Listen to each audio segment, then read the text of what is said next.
నీకున్నదాన్ని బట్టి నువ్వు అతిశయించువాడుగా ఉండకూడదు. నీకున్నదాన్ని బట్టి అంటే నీ ఉద్యోగాన్ని బట్టి, నీ ఇంటిని బట్టి, నీ స్వాస్థ్యాన్ని బట్టి, నీకున్న బలాన్ని బట్టి, బలగాన్ని బట్టి నీవు అతిశయించువాడుగా ఉంటే వేస్ట్. దేవుడు దాన్ని యందు ఆనందించడు.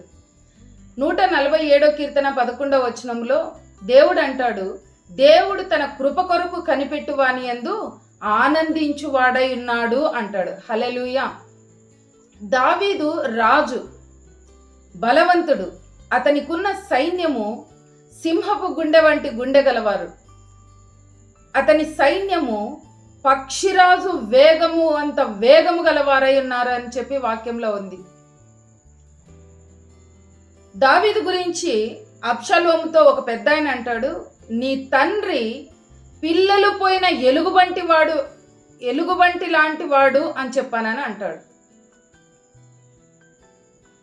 అయినా దావీదు దేవుని కృప కొరకు కనిపెట్టుకున్నాడు.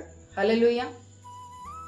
46వ కీర్తన 1వ వచనంలో, యెహోవాయే నా కొండ, నా కోట, నా రక్షణ దుర్గము, నా ఆశ్రయము, ఆపత్కాలంలో ఆయన నేను నమ్ముకోదగిన సహాయకుడు అంటాడు. నిజంగా నీ అవసరతలో, నీ సమస్యల్లో నీవు ఎవరి కృప కొరకు కనిపెట్టుకుంటున్నావు? కొంతమంది ప్రారంభ దశలో దేవుని పైన ఆధారపడి ఉంటారు. మెల్లమెల్లగా రాను ఎవరి మీదనో ఆధారపడి బ్రతుకుతూ ఉంటారు. ఏ దిక్కు లేని వానికి దేవుడే దిక్కు అంటారు కదా.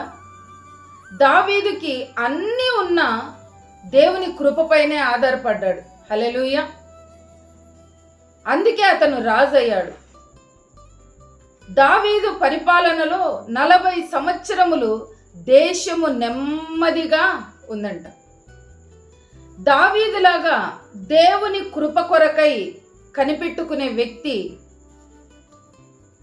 ఎవరైతే ఉంటారో నిన్ను రాజుగా దేవుడు చేస్తాడు. నీ పరిపాలనలో నీ సంఘమైన, కుటుంబమైన, దేశమైన నెమ్మదిగా, సురక్షితంగా ఉండేటట్లుగా దేవుడు నీ ద్వారా ఆశీర్వదిస్తాడు. హల్లెలూయా.